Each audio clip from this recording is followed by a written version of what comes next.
तो good morning बच्चों, फिर से एक बार केमिस्ट्री के अंदर आपका वेलकम करता हूँ।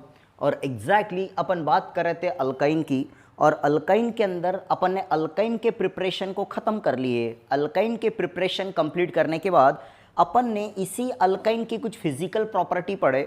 अब अल्काइन के फिजिकल प्रॉपर्टीज़ पढ़ने के बाद अपने को अल्काइन की केमिकल प्रॉपर्टीज़ पढ़नी है कि अल्काइन के अंदर कौन कौन सी केमिकल प्रॉपर्टीज़ आती है। और केमिकल प्रॉपर्टीज़ को ही तो अपन केमिकल रिएक्शन बोलता है। इसका मतलब अपने को पढ़ना है केमिकल रिएक्शन ऑफ अल्काइन। मैं अल्काइन के केमिकल रिएक्शन की बात करता हूँ, तो एग्जैक्टली जब मैं अल्काइन के केमिकल रिएक्शन की बात करूँगा तो क्योंकि अल्काइन के अंदर भी पाई बॉन्ड होता है बच्चों, अल्काइन के अंदर पाई बॉन्ड प्रेजेंट है।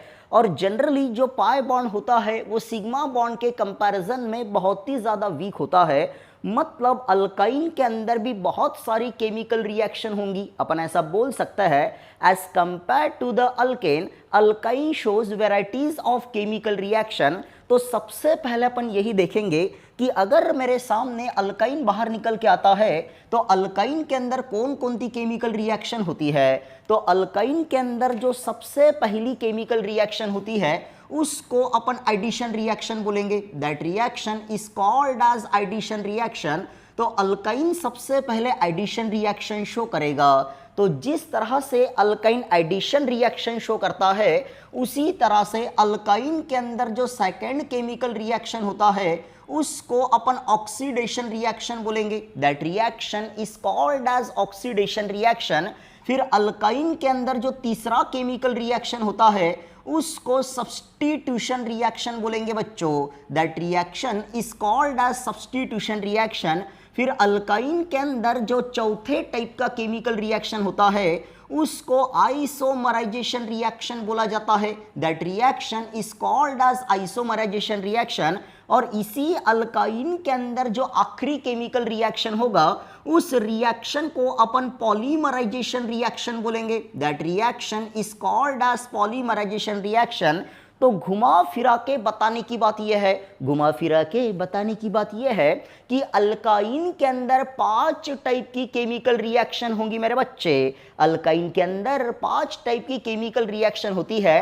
पहले को अपन एडिशन रिएक्शन बोलेंगे। फिर डिटेल में देखा जाएगा कि अल्काइन कौन कौन से एडिशन रिएक्शन शो करता है।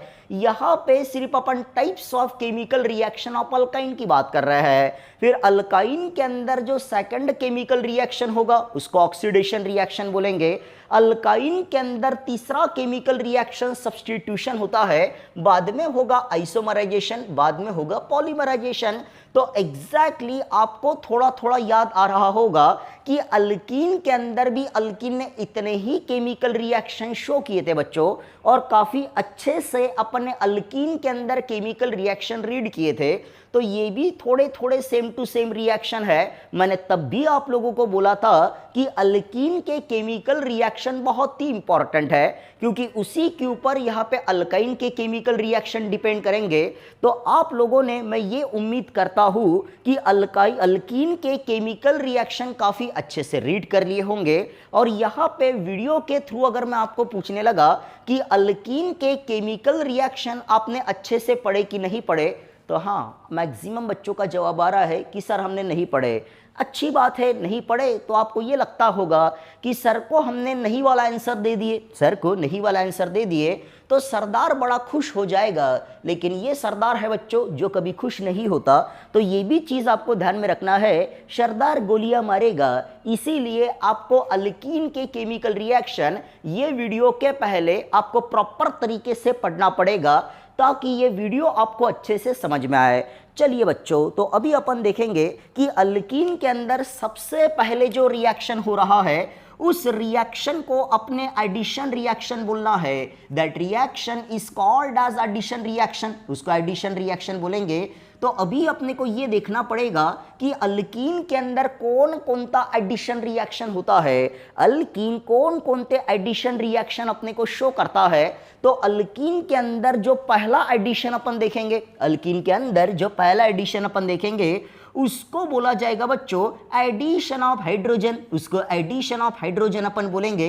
तो यहाँ पे मैंने एडिशन ऑफ हाइड्रोजन लिखा, एडिशन ऑफ हाइड्रोजन लिखा। तो जैसे ही मैंने एडिशन ऑफ हाइड्रोजन लिखा, दुनिया का हर एक बच्चा एक चीज जानता है, जब सरदार दूर दूर तक जब एडिशन ऑफ हाइड्रोजन बोलता है तो बच्चा बोलता है जो बच्चा माँ की गोदी में होता है, वो ये बोलता है कि सरदार ने अगर एडिशन ऑफ हाइड्रोजन बोल दिया तो माँ के गोद वाला बच्चा बोलता है कि एडिशन ऑफ हाइड्रोजन मतलब रिडक्शन होता है। तो एग्जैक्टली यहां पर मैंने एडिशन ऑफ हाइड्रोजन लिखा और इसी एडिशन ऑफ हाइड्रोजन को प्यार से अपन रिडक्शन बोलेंगे। तो अल्काइन के अंदर जो पहला केमिकल रिएक्शन होने जा रहा है उसको एडिशन ऑफ हाइड्रोजन बोलना है, जिसको अपन रिडक्शन बोलेंगे। तो मान के चलो बच्चों, यहां पे एक एग्जांपल मैंने लिख ली है, यहां पे एक एग्जांपल मैं लिखता हूं कि मेरे पास कुछ इस तरह का अल्काइन है, मेरे पास CH ट्रिपल बॉन्ड CH है, इसको मैंने इथाइन बोला। अब इसके अंदर मैं हाइड्रोजन को ऐड करूंगा, ऐसा ही सेम टू सेम रिएक्शन इसके पहले अपन ने, हाँ वेरी गुड मेरे बच्चे, ऐसा ही सेम टू सेम रिएक्शन अपन ने अल्केन और अल्कीन के अंदर भी पढ़ लिए है। चलो, तो यहाँ पे हाइड्रोजन का एडिशन है, हाइड्रोजन गैस मैंने लिया, तो एक तो मैं यहाँ पे कैटलिस्ट के तौर पे प्लैटिनम या पैलेडियम लगाऊंगा, या फिर यहाँ पर मैं रानी निकेल को भी यूज कर सकता हूँ, यहाँ पे मैं रानी निकेल को यूज करूंगा। अब एडिशन होगा ट्रिपल बॉन्ड में होगा, एक हाइड्रोजन इस कार्बन के साथ जुड़ा, एक हाइड्रोजन इस कार्बन के साथ जुड़ा, तो यहां पे मेरे को CH2 डबल बॉन्ड CH2 मिला and that compound is called as ethene, इसको अपन इथीन बोलेंगे।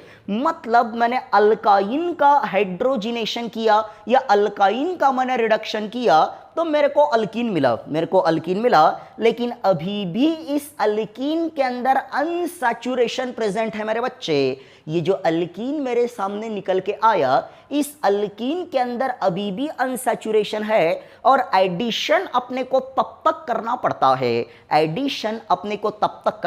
है जब तक कंपाउंड के अंदर से अनसैचुरेशन पूरी तरह से गायब ना हो जाए, पूरी तरह से चला ना जाए। तो यहाँ पे ये जो अल्कीन मेरे को मिला, ये जो इथीन मेरे को मिला, इसके अंदर फिर से मैं हाइड्रोजन को ऐड करूंगा, इसके अंदर फिर से हाइड्रोजन को ऐड किया जाएगा। अब एक हाइड्रोजन यहाँ पे, एक हाइड्रोजन यहाँ पे, तो मेरे को यहाँ पे मिलेगा CH3CH3 and that compound is called as ethane, इसी को अपन इथेन बोलेंगे। तो घुमा फिरा के बताने की बात यह है कि जब मैं अल्काइन का रिडक्शन करूंगा या अल्काइन के अंदर हाइड्रोजन को ऐड करूंगा तो मेरे को इथेन मिलेगा बच्चे, मेरे को इथेन मिलेगा। और ये जो हाइड्रोजिनेशन हो रहा है, ये जो रिडक्शन हो रहा है, इस रिडक्शन को अपन अनकंट्रोल्ड रिडक्शन बोलेंगे। That reduction is called as uncontrolled reduction. अब ये अनकंट्रोल्ड रिडक्शन इसीलिए है, यहां पे ये जो रिडक्शन हुआ है इसको अपन ने अनकंट्रोल्ड रिडक्शन बोले, अनकंट्रोल्ड रिडक्शन बोला गया। तो सवाल ये उठने लगा कि why that reduction is called as uncontrolled reduction, कि ये जो रिडक्शन यहाँ पे अपन ने कर लिए, इस रिडक्शन को अनकंट्रोल्ड रिडक्शन क्यों बोला जाता है? तो क्योंकि ये रिडक्शन यहीं पे नहीं रुका, ये इथीन वाले स्टेप में नहीं रुका, इथीन का फिर से कन्वर्शन इथेन में हुआ। मतलब यहाँ पे अल्कीन पे रिएक्शन रुकी नहीं, अपने को फिर से अल्केन मिला, मतलब ये अनकंट्रोल्ड रिडक्शन हो गया। मान के चलो रिएक्शन यहीं पे रुकती, तो इसको अपन कंट्रोल रिडक्शन बोलते, पर ऐसा नहीं हुआ बच्चे। तो ये हुआ पहला रिडक्शन जिसको एडिशन ऑफ हाइड्रोजन अपन ने बोले। लेकिन साथों साथ यहाँ पे और एक रिडक्शन अपन पढ़ेंगे, यहाँ पे और एक रिडक्शन पढ़ा जाएगा और उस रिडक्शन को अपन बोलेंगे कंट्रोल रिडक्शन, उसको कंट्रोल रिडक्शन बोला जाएगा बच्चों। तो यहाँ पे नेक्स्ट हेडिंग मैंने डाला कंट्रोल रिडक्शन ऑफ अल्काइन, यहाँ पे मुझे अल्काइन का कंट्रोल रिडक्शन करना है। अब ये जो अल्काइन का कंट्रोल रिडक्शन मेरे सामने निकल के आता है, ये वही कंट्रोल रिडक्शन है जो अल्कीन में अपन ने पढ़े हैं। अल्कीन के अंदर ये एक बहुत ही इंपॉर्टेंट रिएक्शन अपने सामने निकल के आया था। और अल्कीन के समय पे भी एक चीज मैंने आप लोगों को बोला था कि ये जो कंट्रोल रिडक्शन है अल्काइन का बहुत ही इंपॉर्टेंट है। अब होता क्या है, थोड़ा सा ध्यान से देखिएगा कि जब अपन अल्काइन का कंट्रोल रिडक्शन करते हैं तो अल्काइन का कंट्रोल रिडक्शन करने के लिए कुछ कैटलिस्ट को अपन यूज करता है, कुछ कैटलिस्ट को अपन यूज करेंगे। अब वो दो साइंटिस्ट थे जिन्होंने दो कैटलिस्ट अपने को दिए। पहला साइंटिस्ट था लिंडलर, शायद नाम आपको याद आ रहा होगा, और दूसरा साइंटिस्ट था बर्च। अब लिंडलर नाम के साइंटिस्ट ने जब अल्काइन का रिडक्शन किया लिंडलर कैटलिस्ट को यूज करके, तो रिएक्शन इधर रुकी, मतलब कंट्रोल रिडक्शन हो गया। और दूसरा साइंटिस्ट था बच्चों बर्च, दूसरा बर्च नाम का साइंटिस्ट था। बर्च नाम के साइंटिस्ट ने भी सेम टू सेम रिडक्शन किया है। तो यहां पे देखो होता क्या है, अब मैं उतनी डिटेल कहानी यहां पे नहीं बताऊंगा क्योंकि सेम रिएक्शन इसके प्रीवियस लेक्चर के अंदर या प्रीवियस अपन चैप्टर के अंदर पढ़ चुके हैं। तो मान के चलो यहां पर मैंने ऐसा वाला अल्काइन ले लिया, यहां पे मैंने CH3 लिया, यहां पे C लिया, ट्रिपल बॉन्ड लिया, C लिया, और यहां पर मैंने CH3 लिया, और इस अल्काइन को अपन ने 2 ब्यूटाइन बोले। That alkyne is called as 2 butyne, इसको 2 ब्यूटाइन बोला गया। अब देखिएगा ध्यान से यहां पे क्या होता है। अब मान के चलो बच्चों यहां पे ऐसी सीन अपन ने क्रिएट कर दिए, यहां पे ऐसी सीन क्रिएट करवा दी गई कि यहां पे मैंने कैटलिस्ट के तौर पे पैलेडियम लिया और साथ में लिया कैल्शियम कार्बोनेट। मैंने पैलेडियम लिया और साथ में कैल्शियम कार्बोनेट लिया।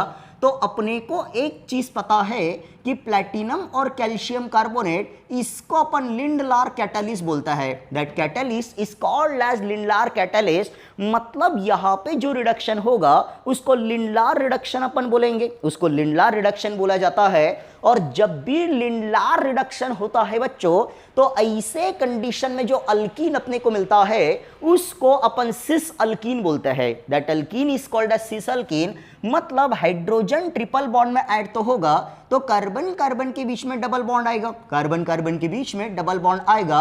अब मैंने यहां पे हाइड्रोजन लिखा, यहां पे CH3 लिखा, यहां पे हाइड्रोजन लिखा और यहां पे CH3 लिखा।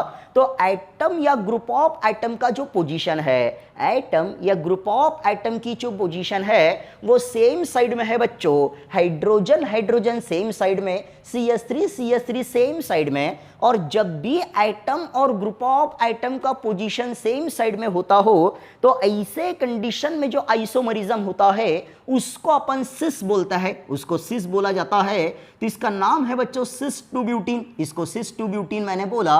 मतलब 2 ब्यूटाइन का लिंडलार रिडक्शन मैंने किया। ये ध्यान में रखना है, डायरेक्ट सवाल आता है मेरे बच्चे कि लिंडलार कैटलिस्ट कौन है, तो अपने को पता रहना चाहिए। और साथों साथ बर्च कैटलिस्ट कौन है अपने को पता रहना चाहिए। तो एग्जैक्टली लिंडलार कैटलिस्ट को यूज किए, सिस 2 ब्यूटीन मिला। अब मान के चलिए यहां पर मैंने यूज कर लिया, यहां पे मैंने यूज कर लिया सोडियम और लिक्विड अमोनिया। मैंने सोडियम और लिक्विड अमोनिया को यूज कर लिया बच्चे। तो ये जो सोडियम और लिक्विड अमोनिया है इसको बर्च नाम के साइंटिस्ट ने डिस्कवर किया था। Therefore that catalyst is called as Birch catalyst. इस कैटलिस्ट को अपन बर्च कैटलिस्ट बोलेंगे, इसको बर्च कैटलिस्ट बोला जाएगा। और जब भी किसी अल्काइन का अपन बर्च रिडक्शन करेंगे, किसी अल्काइन का जब बर्च रिडक्शन किया जाता है तो ऐसे कंडीशन में अपने को ट्रांस अल्कीन मिलता है बच्चे। मतलब यहां पे कार्बन कार्बन के बीच में डबल बॉन्ड जैसा का वैसा, कार्बन कार्बन के बीच में डबल बॉन्ड मैंने एज इट इज लिखा, यहां पे H लिखा, यहां पे CH3 लिखा। अब यहां पर मैंने CH3 लिखा और यहां पर मैंने H लिखा। मतलब एटम या ग्रुप ऑफ एटम का जो पोजीशन है वो अपोजिट साइड में दिख रहा है, वो अपोजिट साइड में है। और जब भी ऐसा होता है तो इसको अपन ट्रांस अल्कीन बोलता है। मतलब ये जो चीज मेरे सामने निकल के आई इसको मैं ट्रांस 2 ब्यूटीन बोलूंगा बच्चे। ये चीज ध्यान में रखते हुए चलना है। चलिए, तो यहां पे ये सबसे पहला एडिशन रिएक्शन अपन ने देख लिए कि यहां पे एडिशन तो हुआ, यहां पे एडिशन हुआ, लेकिन अपन ने हाइड्रोजन का एडिशन किए और इसीलिए इस एडिशन रिएक्शन को अपन ने रिडक्शन ऑफ अल्काइन बोले, इसको रिडक्शन ऑफ अल्काइन बोला गया। अभी अपन देखेंगे कि इस अल्काइन के अंदर जो दूसरे टाइप का एडिशन होगा, अल्काइन के अंदर जो सेकेंड टाइप का एडिशन होता है उस एडिशन को बोला जाता है electrophilic addition. That addition is called as electrophilic addition, उसको इलेक्ट्रोफिलिक एडिशन अपन बोलेंगे।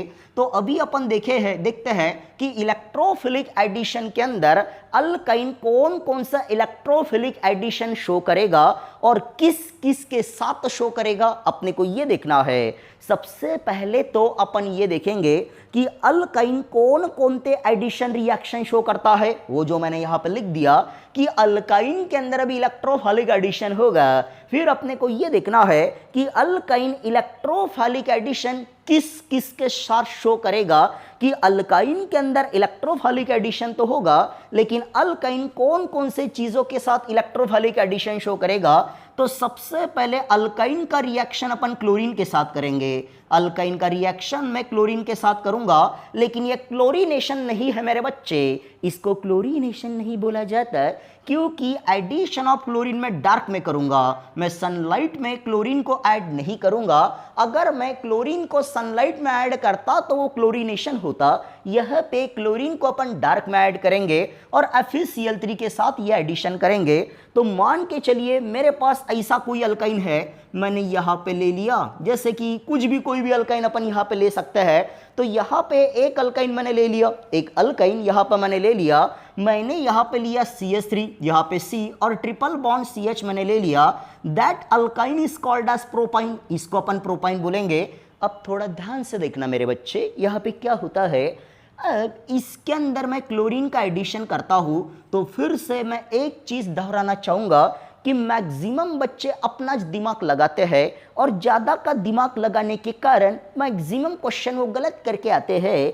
तो थोड़ी देर पहले मैंने ये बोला कि मैंने एडिशन ऑफ क्लोरीन करना है, तो मैक्सिमम बच्चे बोलेंगे सर ये क्लोरीनेशन है। अब लेकिन ये क्लोरीनेशन होता तो एडिशन ही नहीं होता, क्योंकि क्लोरीनेशन एक सब्स्टिट्यूशन रिएक्शन है मेरे बच्चे, ध्यान में रखेगा। मैं बात कर रहा हूं एडिशन की, इसका मतलब ये हैलोजिनेशन नहीं है। हैलोजिनेशन होता तो यहाँ पे डार्क की जगह पे सनलाइट लिखता, लेकिन मेरे बच्चे यहाँ पे मैंने डार्क लिखा, that chlorination takes place in the presence of dark, और साथों साथ यहाँ पे अपन FeCl3 को यूज करेंगे। मैं FeCl3 को यूज करूँ या AlCl3 को यूज करूँ, कोई फर्क नहीं पड़ता, देखा जाए क्या होता है। अब यहाँ पे दो क्लोरीन है, यहाँ पे दो क्लोरीन है, एडिशन होना है तो एक बात अपने दिमाग में फिटच कर डालो कि जब भी एडिशन होगा बच्चों, जब भी एडिशन होगा तो एडिशन हमेशा अनसैचुरेशन में होता है।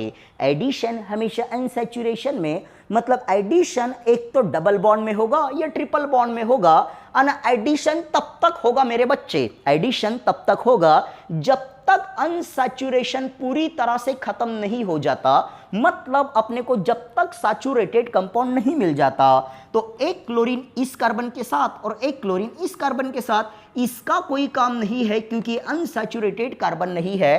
तो यहाँ पे CH3 जैसा का वैसा, CH3 जैसा का वैसा इस कार्बन के साथ एक क्लोरीन जुड़ा, तो यहाँ पर मैंने क्लोरीन जोड़ दिया, और जिन कार्बन के बीच में क्लोरीन जुड़ा उन कार्बन के बीच में एक बॉन्ड कम हो जाएगा। अब यहाँ पे CH और यहाँ पे भी मैंने Cl जोड़ दिया, यहाँ पे मैंने Cl जोड़ दिया।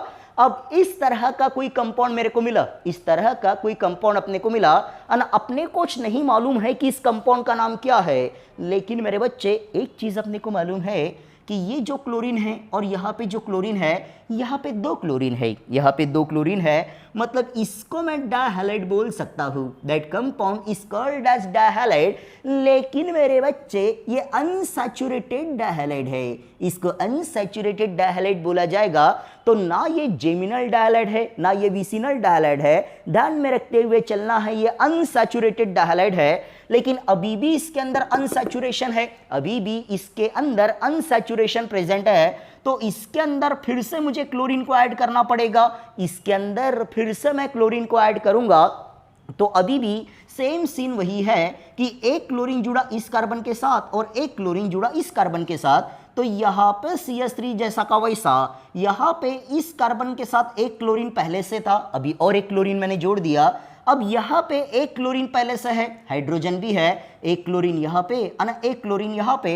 ऐसा कोई कंपाउंड मेरे को मिल गया बच्चे, ध्यान से देख, मिल गया। अब ऐसा कोई कंपाउंड मेरे को मिला, और बच्चा ये बोलेगा सर अच्छी बात होने लगी, ऐसा कंपाउंड अपने को मिला और इस कंपाउंड के अंदर 4 हैलोजन है, इस कंपाउंड के अंदर 4 हैलोजन है, मतलब इसको अपन टेट्राहैलाइड बोलेंगे, इसको टेट्राहैलाइड बोला जाएगा। तो ये अपने को टेट्राहैलाइड मिला बच्चे। अब इसका नाम अपन देख ले क्या है, तो इसको IUPAC सिस्टम में अपन बोलेंगे 1,1 इसको 2,2 बोला जाएगा और यहाँ पे इसको अपन बोलेंगे टेट्राक्लोरो, इसको टेट्राक्लोरो बोलेंगे। और 3 कार्बन एटम होने के बाद इसको बोला जाएगा प्रोपेन, इसको प्रोपेन बोलेंगे बच्चे। तो ये भी एक इंपॉर्टेंट चीज़ है जो अपने को ध्यान में रखते हुए चलना है। अब देखो इस रिएक्शन के अंदर मैं एक अल्कीन वाली रिएक्शन जोड़ दूंगा और अपने को या फिर एक सेम चैप्टर की ही और एक रिएक्शन में जोड़ दूंगा और अपने को यहाँ पे क्या मिलेगा, थोड़ा सा ध्यान से देखिएगा। अब मान के चलो JEE के अंदर ऐसा सवाल आ गया या नीट के अंदर ऐसा क्वेश्चन आ गया, ये एक बहुत ही इंपॉर्टेंट क्वेश्चन अपने सामने निकल के आ रहा है। तो यहाँ पे एक क्वेश्चन मैं लिखता हूँ, यहाँ पे एक क्वेश्चन मैं लिखता हूँ कि मान के चलिए यहाँ पे कैसा सीक्वेंस दिया है, यहाँ पर लिखा है CH3, यहाँ पे C लिखा है, ट्रिपल बॉन्ड लिखा है, CH लिखा है, ऐसा एरो खींचा है, ऐसा एरो यहाँ पे खींचा है और यहाँ पे लिखा है Cl2, यहाँ पे लिखा है डायर और यहाँ पे लिखा है FeCl3, यहाँ पे FeCl3 लिखा है और यहाँ पे लिखा है A, यहाँ पे A लिखा है। मतलब अपने को A को आइडेंटिफाई करना है और साथों साथ A के सामने भी एरो खींचा है, A के सामने एरो खींचा है और यहाँ पर लिखा है जिंक डस्ट, यहाँ पे जिंक डस्ट लिखा है और अपने को बोला है A को भी आइडेंटिफाई करो और B को भी आइडेंटिफाई करो। अपने को A को भी आइडेंटिफाई करते हुए चलना है और B को भी आइडेंटिफाई करते हुए चलना है। तो मैक्सिमम बच्चों ने A को पहचान लिए होंगे, सर ये तो टेट्राहैलाइड है। अबे ये प्रोडक्ट नहीं है मेरे बच्चे, जब तक अनसैचुरेशन खत्म नहीं हो जाता तब तक तेरे को एडिशन करना है। मतलब A टेट्राहैलाइड हो जाएगा, A को अपन टेट्राहैलाइड बोलेंगे और ये टेट्राहैलाइड कुछ इस तरह से निकल के आएगा। यहाँ पे CH3 आएगा, यहाँ पे CH3 अपन ने लिखे, इस कार्बन के साथ 2 क्लोरीन है, एक क्लोरीन इधर या क्लोरीन इधर, फिर इस कार्बन के साथ भी 2 क्लोरीन है, यहाँ पे और यहाँ पे हाइड्रोजन है। ये मेरे को टेट्राहैलाइड मिला, ये मेरे को टेट्राहैलाइड मिला। तो A का मतलब टेट्राहैलाइड है और उस टेट्राहैलाइड के ऊपर जिंक डस्ट का एक्शन है, टेट्राहैलाइड के ऊपर जिंक डस्ट का एक्शन है। तो जिंक सारे क्लोरीन लेके चला गया, जिंक डी हैलोजिनेटिंग एजेंट है ना भाई। यहाँ पे जिस जिंक की मैं बात कर रहा हूँ ये जिंक डी हैलोजिनेटिंग एजेंट है, इसके पहले ही अपन पढ़ चुके हैं। मतलब डी हैलोजिनेशन होगा, सारे के सारे हैलोजन चले गए तो यहाँ पे बचा रहेगा बच्चे CH3, यहाँ पे C आएगा, 2 हैलोजन इधर से 2 हैलोजन वहां से। अब इन कार्बन के बीच में ट्रिपल बॉन्ड आएगा और यहाँ पे CH आएगा and that compound is called as propyne. अब आप लोग बोलोगे सर इसमें नया तो चमत्कार कोई हुआ नहीं, क्योंकि अपन ने प्रोपाइन से चालू किए और प्रोपाइन पे ही खत्म किए।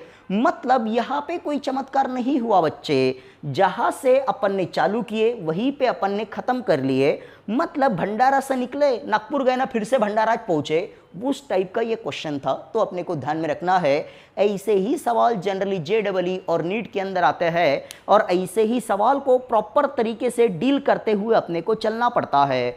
फिर से दोहराना चाहूंगा, ये इलेक्ट्रोफिलिक एडिशन है मेरे बच्चे, इसको इलेक्ट्रोफिलिक एडिशन बोला गया।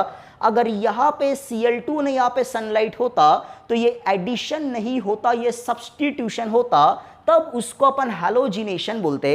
अभी that reaction does not called as halogenation, ये हैलोजिनेशन वाला रिएक्शन नहीं है, अपने को ध्यान में रखते हुए चलना है।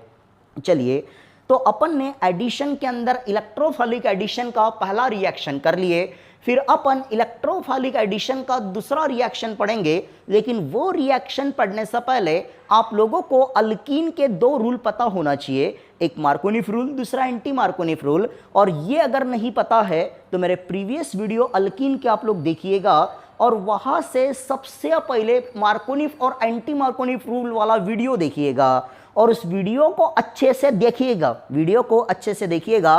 और अच्छे से देखने के बाद इसके बाद जो मैं वीडियो बनाऊंगा, ये इसके बाद जो रिएक्शन पढ़ाऊंगा, तब उस रिएक्शन को देखना। मतलब मार्कोनिफ और एंटी मार्कोनिफ रूल पहले आपको पढ़ना ही पड़ेगा। और मार्कोनिफ एंटी मार्कोनिफ रूल कहाँ से पढ़ो, तो मेरे प्रीवियस वीडियो पढ़े हैं उसके तरफ जाने का, और वहाँ से मार्कोनिफ एंटी मार्कोनिफ पढ़ने का।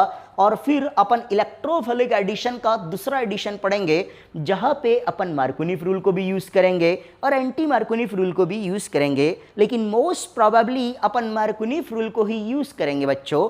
तो बार बार एक ही चीज़ बोल रहा हूँ, मार्कोनिफ रूल को अच्छे से पढ़ के आइएगा, तभी अपन यहाँ पे सामने बढ़ पाएंगे, नहीं तो सामने नहीं बढ़ पाएंगे। तो कल के लेक्चर में आते बराबर पूछा जाएगा, आते बराबर सरदार आपको ये पूछेगा कि मर्कुनिफ रूल अपने पढ़े कि नहीं पढ़े, तो मैक्सिमम बच्चे फिर से सरदार को खुश कर देंगे, वेरी गुड बच्चों, कि बोलेंगे है सर हमने पढ़ लिए। और जब ऐसा बोलोगे तो आपको पता है सरदार बड़ा खुश हो जाता है और खुश होने के बाद बच्चों को इनाम देता है। तो ध्यान में रखना है बच्चों, फिर यहाँ तक बराबर प्रॉपर तरीके से आप लोग कॉपी करके रखिए। फिर अपन मिलता है अपने नेक्स्ट लेक्चर के अंदर, तब तक के लिए थैंक यू वेरी मच।